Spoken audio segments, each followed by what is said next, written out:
नमस्कार दोस्तों, स्वागत है आपका इस YouTube channel GK with RK में।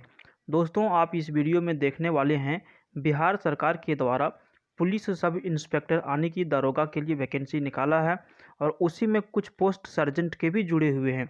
तो दोस्तों, हम इस वीडियो में आपको पूरी डिटेल्स में समझाने वाले हैं कि इसके लिए क्या क्या प्रोसेस रहेगा, कैसे नियुक्ति होगी, हाइट कितना होगा, दौड़ कितना होगा, उम्र सीमा क्या है, ऑनलाइन करने की अंतिम तिथि क्या रहेगी, सैलरी क्या रहेगा और इसमें किस तरह से इसका परीक्षा होगा।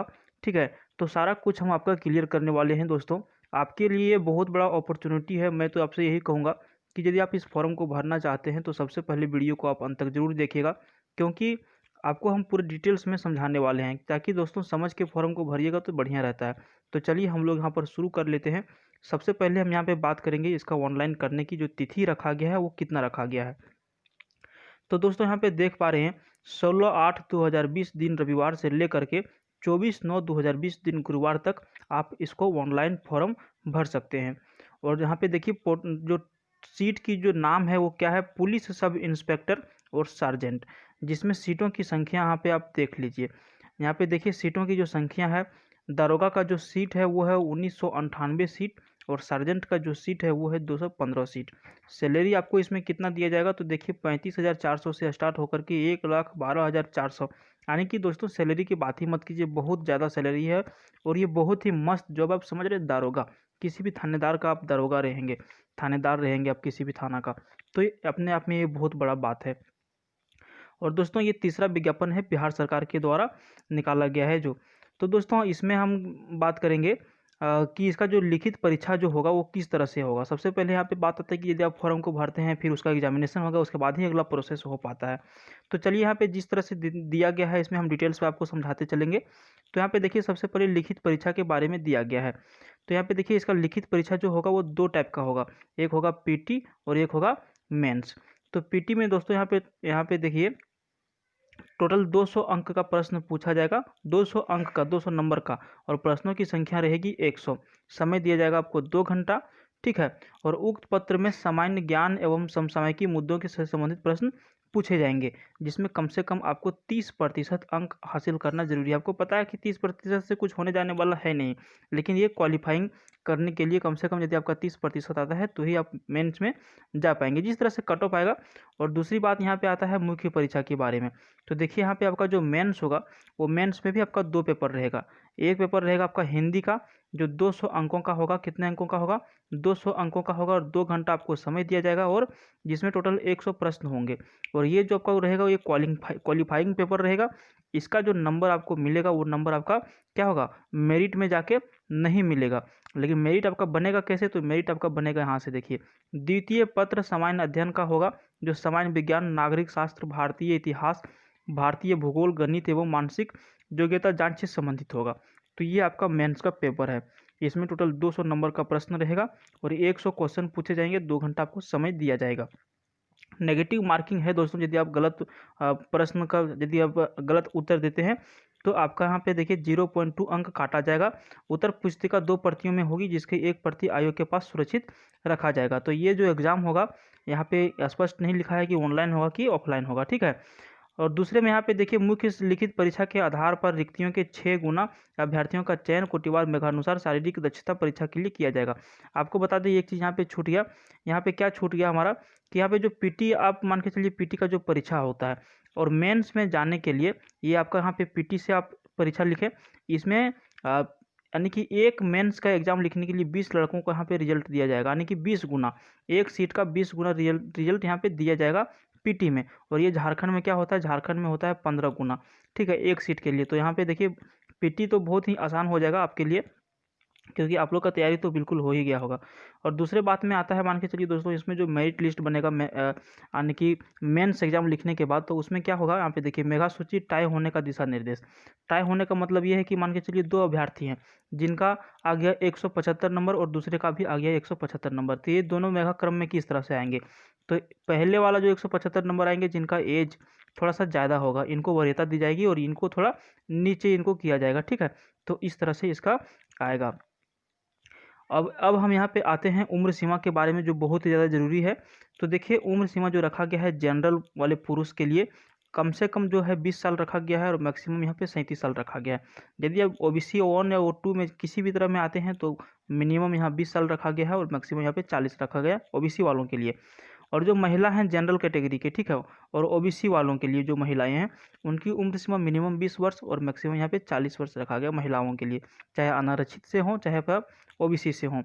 अनुसूचित जाति यानी कि ST SC की जो महिलाएं हैं, पुरुष महिला जो दोनों हैं, मिनिमम 20 है और मैक्सिमम आप यहाँ 42 साल है। दोस्तों आपको यदि उम्र सीमा में जो आरक्षण मिलते आ रहा है वो यहाँ पे आरक्षण दिया जाएगा, उसमें कोई चेंजिंग नहीं किया गया है, ठीक है। और जो सबसे ज़रूरी चीज़ है दोस्तों, यहाँ पे ऊंचाई यानी कि कितना हाइट होना चाहिए। तो जनरल के और OBC के जो लोग हैं, जो स्टूडेंट्स हैं, तो उनके लिए 165 सेंटीमीटर है। और यहाँ पे देखिए अत्यंत पिछड़ा वर्ग अनुसूचित जाति अनुसूचित जनजाति पुरुषों के लिए न्यूनतम 160 सेंटीमीटर, ठीक है। तो यहाँ पे देखिए अनारक्षित सामान्य वर्ग एवं पिछड़ा वर्ग के पुरुषों के लिए था, और यहाँ पे अत्यंत पिछड़ा वर्ग दिया गया है अनुसूचित यानी कि ST SC वालों के लिए 160 सेंटीमीटर दिया गया है। और महिला जो है फीमेल जो है उनके लिए मिनिमम 155 सेंटीमीटर रखा गया है। और उनका एक चीज़ यहाँ पे देखिए, महिलाओं में एक चीज़ बहुत सारा प्रॉब्लम होता है कि उनका वेट कभी क्लियर नहीं हो पाता है। तो यहाँ पे देखिए वो वेट जो दिया है, वजन जो दिया है 48 किलोग्राम कम से कम होना चाहिए महिलाओं के लिए। पुरुष के लिए जो जनरल कैटेगरी के जो पुरुष हैं उनकी छाती होना चाहिए 81 सेंटीमीटर बिना फुलाए, और फुला करके 86 सेंटीमीटर, यानी कि आपको 5 सेंटीमीटर सीना फुलाना है, आपको पता ही है। दूसरा में क्या आता है, यहाँ पे देखिए अनुसूचित जाति अनुसूचित जनजाति के जो पुरुष हैं उनके लिए 79 है, और फुला करके यहाँ पे 5 सेंटीमीटर 84 सेंटीमीटर यहाँ पे होना चाहिए, ठीक है। तो ये जनरल OBC वालों के लिए था, ये ST और SC वालों के लिए था। यदि हम यहाँ बात करें दौड़ इसमें कितना होगा, तो दौड़ देखिए यहाँ पे 1 मील की दौड़ है, यानी कि 1600 मीटर यहाँ पे आपको दौड़ना पड़ेगा, ठीक है। जिसमें आपको समय दिया जाएगा 6.5 मिनट, 6.5 मिनट समय आपको दिया जाएगा और आपको दौड़ना है 1600 मीटर। इससे अधिक समय लेने वाले अभ्यर्थी असफल घोषित कर दिए जाएंगे।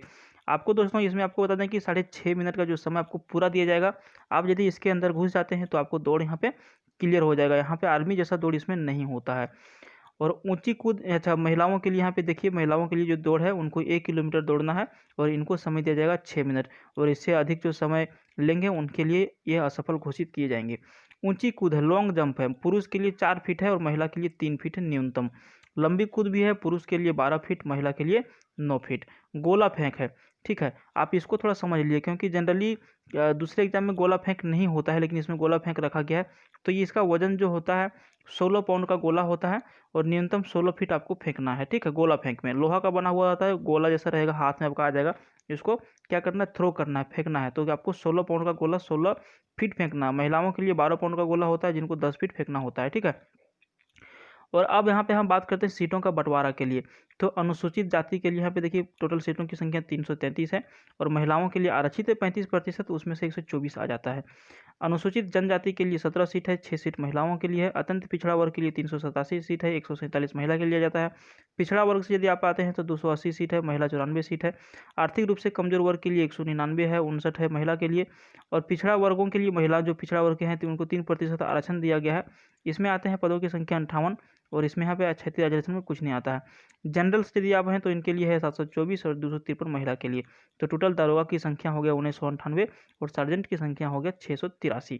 तो यहाँ पे दोस्तों इस तरह से आपको मिला। और आपको यहाँ पे देखिए जो आरक्षण मिलते आ रहा है वो आरक्षण आपको क्षैतिज आरक्षण उसी तरह से आपको दिया जाएगा जिस तरह से आपको पहले मिलते आ रहा है। आयु सीमा में छूट का यदि प्रावधान की बात करें तो यदि भूतपूर्व सैनिक हैं तो उनको 3 वर्ष की उम्र यहाँ पे उम्र सीमा में छूट दी जाएगी।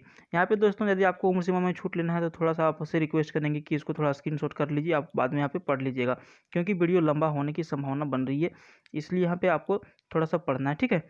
चलिए दोस्तों अब यहाँ पे हम बात करेंगे एक जो दूसरा पोस्ट है उसके लिए। यहाँ पे देख पा रहे हैं परिचारी के पद पर शारीरिक दक्षता परीक्षा अन्य जांच जो होगा निम्न रूप से होगा। तो यहाँ पे देखिए शारीरिक दक्षता परीक्षा जो होगी, ऊंची कूद होगी कम से कम 4 फीट और 6 इंच, 4.5 फीट इसमें परिचारी पद के लिए जो वैकेंसी निकला है उसके लिए 4.5 फीट, महिला के लिए 3 फीट।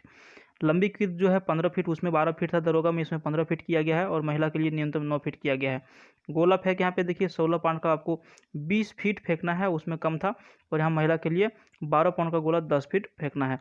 तो ये इसका था और इसमें सीटों की संख्या आप यहाँ पे देख लीजिए, जो दूसरा पोस्ट निकला हुआ है स्क्रीनशॉट कर लीजिए थोड़ा सा, इसका सीटों का बंटवारा जो किया गया है।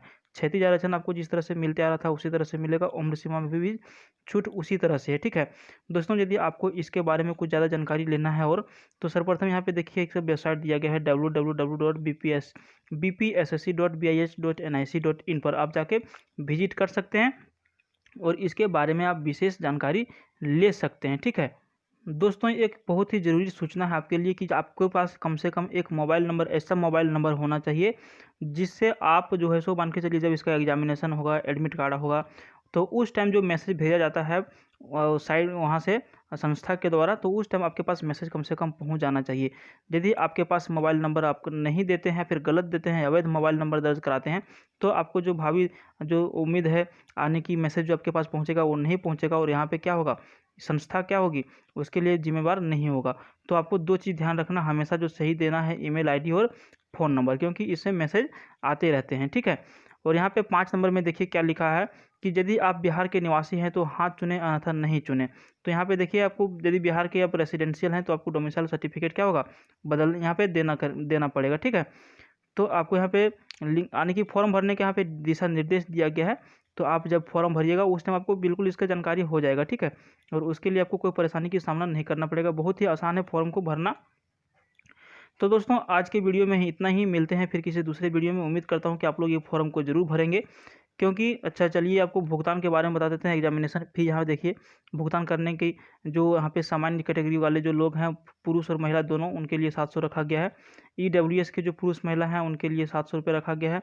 OBC वाले जो लोग हैं उनके लिए 700 रखा गया है, और ST SC वाले जो लोग हैं उनके लिए 400 रुपये इसका एग्जामिनेशन फी रखा गया है, जो ऑनलाइन पेमेंट होता है। ठीक है, तो दोस्तों लगभग जानकारी आपको हमने दे दिया है, तो आपको सिंपली एक वीडियो को लाइक कर देना है और चैनल को सब्सक्राइब कर लेना है किसी दूसरी वीडियो को देखने के लिए। मिलते हैं फिर किसी दूसरी वीडियो में, तब तक के लिए बाय, थैंक यू। फॉर्म को जरूर भरिए।